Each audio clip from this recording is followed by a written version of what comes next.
तो अभी हम लोग एंट्री कर चुके हैं बुद्ध जम्बूद्वीप पार्क में। यही बालक सिद्धार्थ आगे चलकर गौतम बुद्ध कहलाए।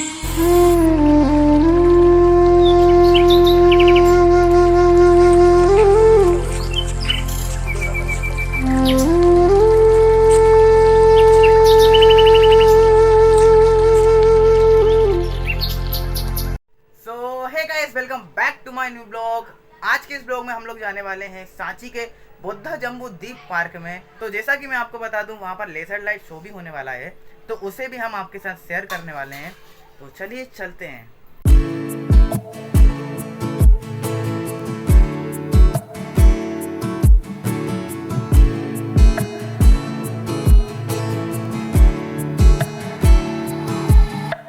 तो अभी हम लोग एंट्री कर चुके हैं बुद्ध जम्बूद्वीप पार्क में। इसमें एंटर करने के बाद आपको सबसे ही पहले ये बच्चों वाले झूले देखने मिलने वाले हैं, जो कि हमारे लायक लग नहीं रहे हैं।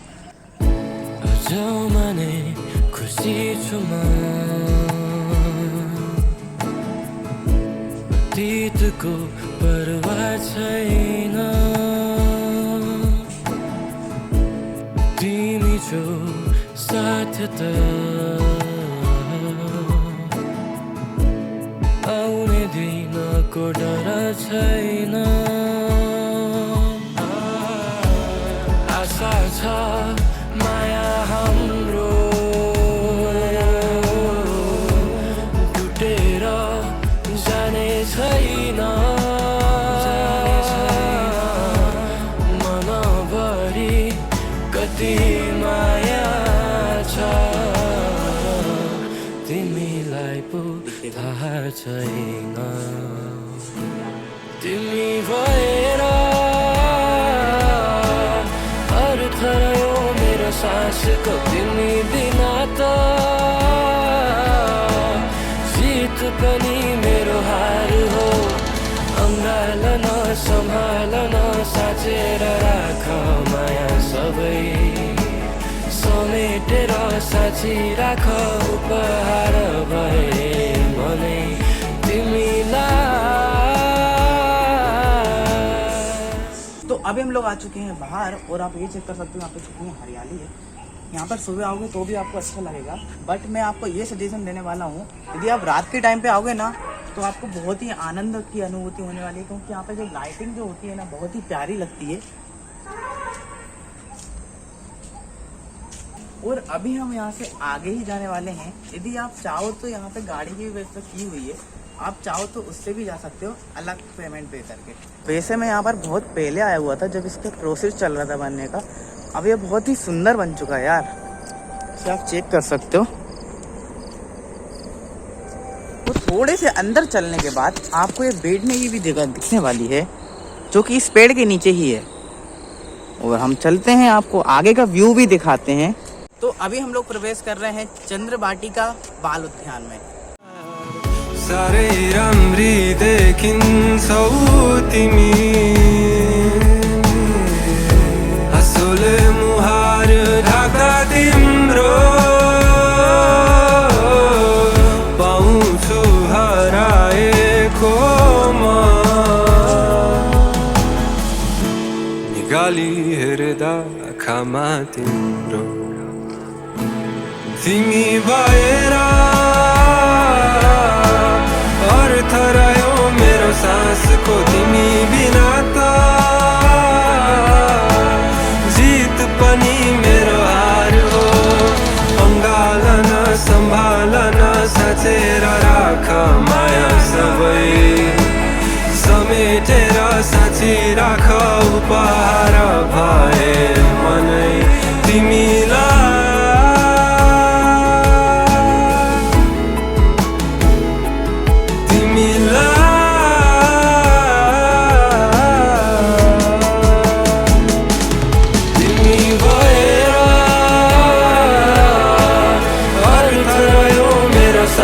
को तिमी बिना त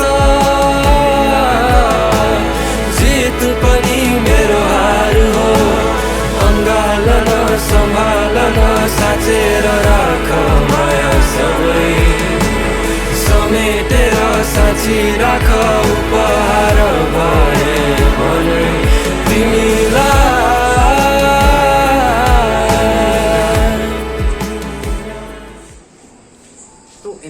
सीढ़ियाँ समाप्त होती हुई अब हम आपको दिखाएंगे यहाँ का लेजर लाइट शो, जो कि हमारे टिकट में ही इन्वॉल्व था।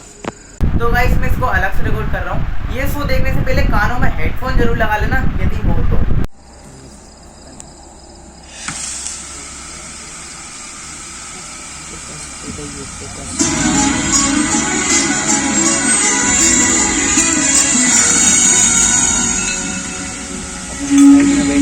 अंधकार में प्रकाश, आत्मा का संपूर्ण बोध, मन का संतुलन, सत्य से भेंट, जागृत होने की अवस्था, इन सभी का अर्थ बुद्ध है। जो पूर्ण सत्य को जानते हैं और विश्व को उससे अवगत कराते हैं, वो बुद्ध है।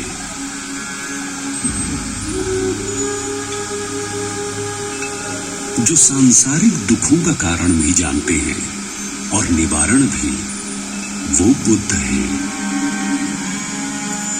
जो ज्ञान की खोज का मार्ग प्रशस्त करते हैं, वो बुद्ध है। जो सबको संरक्षण देते हैं, वो बुद्ध है। जो आदि है, अनादि है, अनंत है, वो बुद्ध है। वो सिंह भी है और चक्रवर्ती सम्राट भी। वो शिक्षक भी है और चिकित्सक भी। वो ईश्वर भी है और सहयोगी भी। वो सिद्ध भी है और योगी भी। वो ज्ञान भी है और ध्यान भी, संयम भी है और सम्मान भी। वो कर्म भी है और धर्म भी, वो इंसान भी है और परब्रह्म भी। जीवन का जो दृष्टिकोण बुद्ध दिखलाते हैं, उसमें ही चेतना और जागृति का सार समाहित है।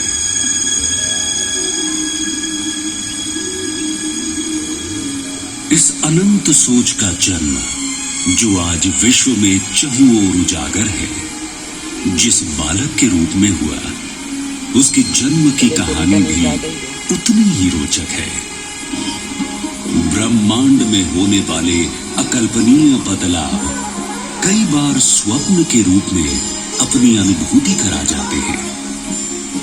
रानी महामाया का स्वप्न ऐसी ही एक घटना है।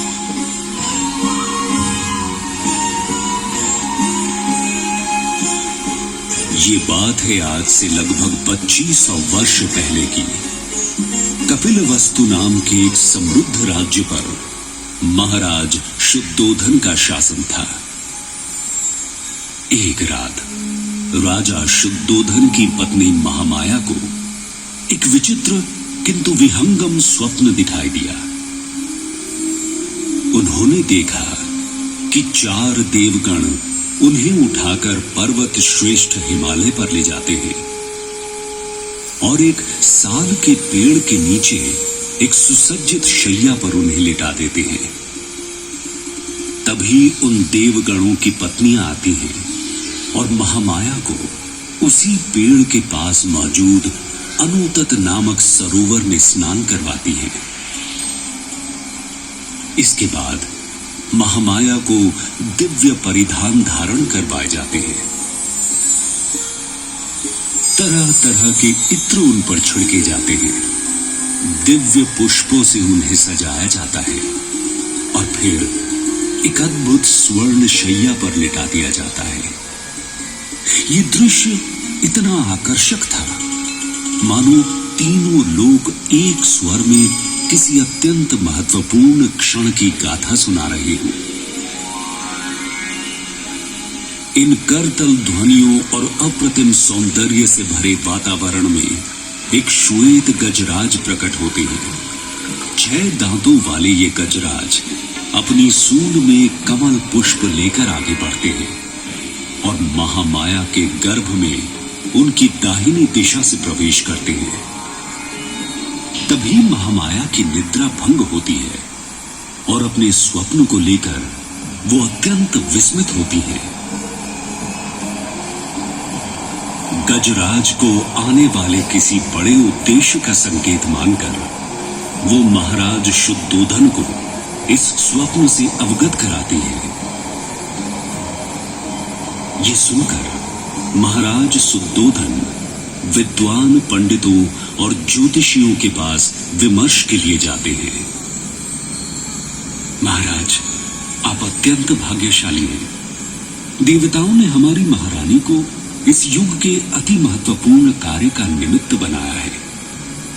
आज से कुछ समय पश्चात महारानी एक बालक को जन्म देंगे। महारानी के गर्भ से निकलने वाला बालक या तो चक्रवर्ती सम्राट बनेगा या कोई महाज्ञानी। अपने प्रसव काल से कुछ समय पहले महामाया ने राजा शुद्धोधन से मायके जाने की इच्छा व्यक्त की। वैशाखी पूर्णिमा के दिन महामाया ने पालकी से अपने जन्म स्थान देवदाह के लिए प्रस्थान किया। रास्ते में लुंबिनी का सुंदर वन आया, जहां उन्हें विश्राम करने की इच्छा हुई। इस वन में सुंदर वाटिकाएं थीं। पेड़ों पर पक्षी चहचहा रहे थे। वायु में पुष्पों की सुगंध फैली हुई थी और चारों ओर प्रकृति का सौंदर्य दिखाई पड़ता था।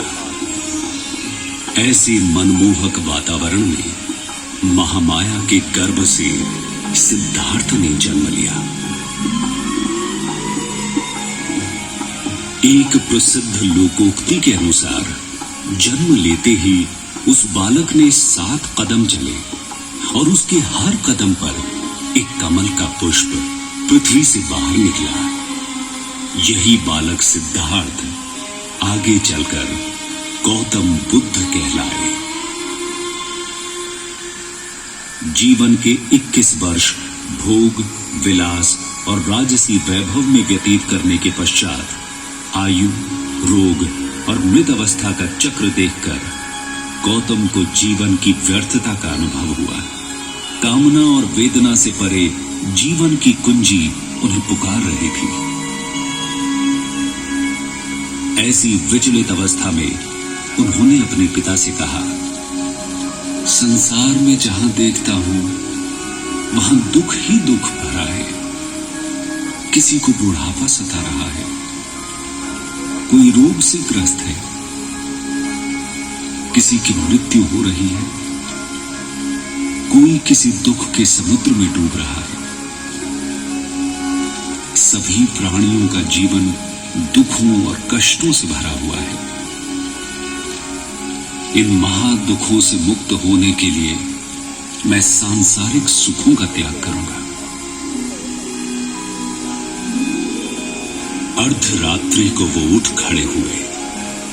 उन्होंने अपने सारथी छन्ना से अपने प्यारे अश्व कंठक को लाने के लिए कहा और उसी समय वो राजमहल के साथ साथ अपनी स्त्री और पुत्र का त्याग करके जंगल की ओर प्रस्थान कर गए।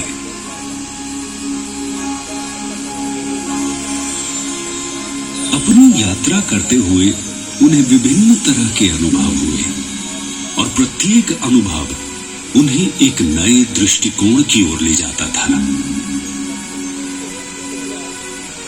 उन्होंने तपस्वी ब्राह्मणों के साथ वेदों और अन्य ग्रंथों का अध्ययन किया, घने जंगलों में घोर तपस्या की और विभिन्न सिद्धांतों के अनुयायी साधुओं के साथ कई तप किए, जिससे उनका शरीर अत्यंत दुर्बल हो गया।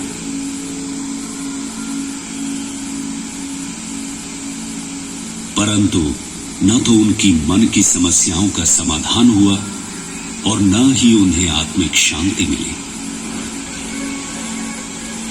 अंत में उन्हें ये निष्कर्ष मिला कि पूर्वाग्रहों से ग्रसित न होकर संसार की स्थिति और समस्याओं पर उदार भाव से विचार किया जाए।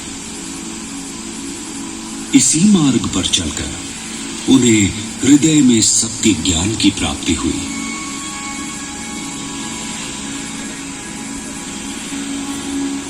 वर्तमान गया नगर में जिस बरगद के वृक्ष के नीचे उन्हें ये सत्य ज्ञान प्राप्त हुआ, उसे बोधि वृक्ष कहते हैं, जो बौद्ध मत के लोगों के लिए प्रधान तीर्थ स्थान माना जाता है।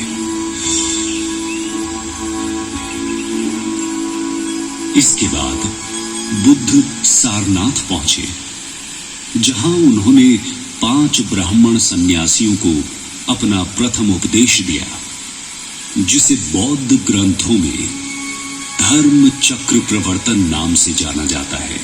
यहीं से बौद्ध संघ की स्थापना हुई।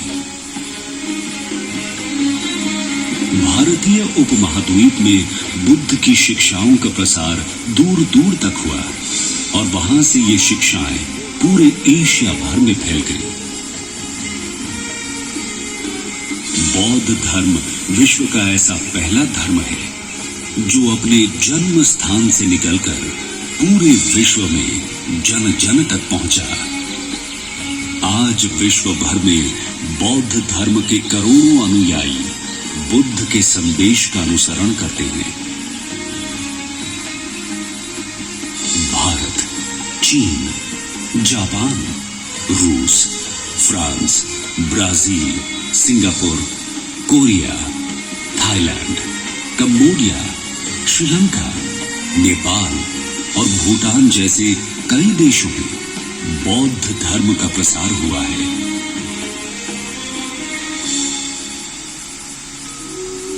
बौद्ध धर्म केवल एक धर्म नहीं, अपितु एक जीवन दर्शन है। इस जीवन दर्शन को आत्मसात करने वाला हर व्यक्ति बुद्ध कहलाता है।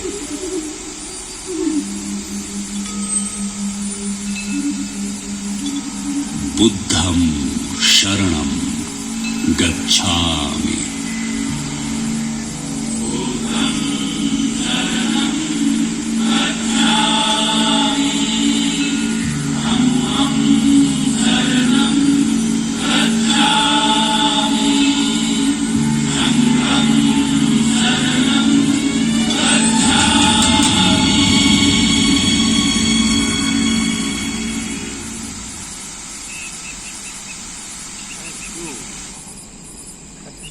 तो गाइस कैसा लगा आपको ये शो?